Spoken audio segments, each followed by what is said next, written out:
అస్సలాముఅలైకుం వందనాలు.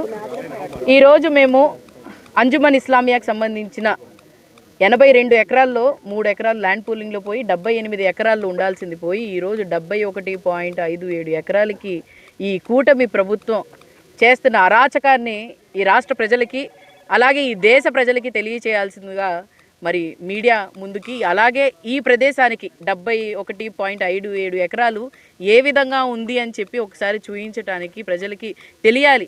ఎక్కడుంది ఇది, ఈ ప్రదేశం ఎక్కడుంది, దాదాపుగా మీరు చూసుకుంటే ఇక్కడ నుంచి ఫ్లైఓవర్ కనిపిస్తుంది. 1.2 కిలోమీటర్లోనే ఫ్లైఓవర్ ఉంది, కొత్తగా కట్టిన ఫ్లైఓవర్.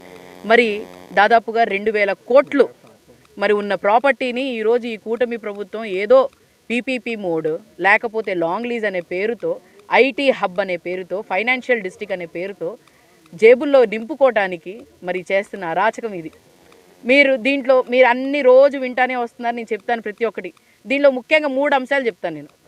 ఒకటి, మరి అంజుమన్ సంస్థ చెందిన చైర్పర్సన్ కానీ లేకపోతే ఏమో ప్రెసిడెంట్ గారైన ఎమ్మెల్యే గారైన నజీర్ అహ్మద్ గారు ఆ రోజు రౌండ్ టేబుల్ కాన్ఫరెన్స్ పెట్టి అందరినీ పిలిపించి, నేను మైనారిటీల కోసం, ముస్లింల కోసం నేను వాళ్ళ మనోభావాల్ని దెబ్బతీయకుండా చేయకుండా మరి ఏ విధంగా మా కమ్యూనిటీ ఏ విధంగా నడుస్తే ఆ విధంగా నడుస్తానని చెప్పి మాట తప్పిన వ్యక్తి మరి ఈ ఎమ్మెల్యే, దద్దమ్మ MLA.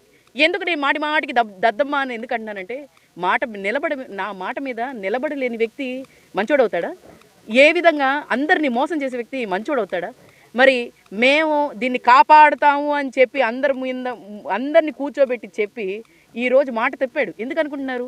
Anjuman Islamia board meeting పెట్టి దాంట్లో బలవంతాన్న అప్రూవల్ చేయించి అది వక్ఫ్ బోర్డుకి పంపించాడు. మరి అక్కడ ఈ ఎమ్మెల్యే కరెక్ట్ చేశాడా? మరి అక్కడ మా దాంట్లో మరి మా మైనార్టీస్ దాంట్లో ఒకటి అప్రూవల్ చేసిన తర్వాత మరి ఎంత నిబద్ధతగా ఉండాలి, ఎంత ఇదిగా ఉండాలి, అలా అన్ని మాట తప్పి ఈరోజు మరి దీన్ని వక్ఫ్ బోర్డుకి తీసుకొని వచ్చారు. వక్ఫ్ బోర్డుకి లాస్ట్ ట్యూస్డే అది వక్ఫ్ బోర్డు దగ్గరికి వస్తే అక్కడ ఉన్న బోర్డు మెంబర్స్ అందరూ దీన్ని తిరస్కరించారు. ఎందుకు అనుకున్నారు?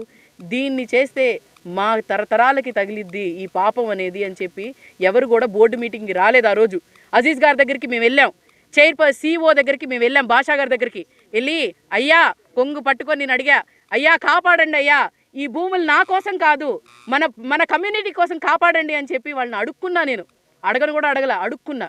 ఎందుకంటే దానివల్ల నాకేం రాదు, నా కమ్యూనిటీకి, మైనార్టీ కమ్యూనిటీలకి, పేదవాడికి. ఎందుకనంటే మాకు స్తోమత లేదు, మళ్ళీ ఇంత భూమి కొనాలన్నా ఎవరు కూడా మాకు ఇచ్చేవాళ్ళు లేరు.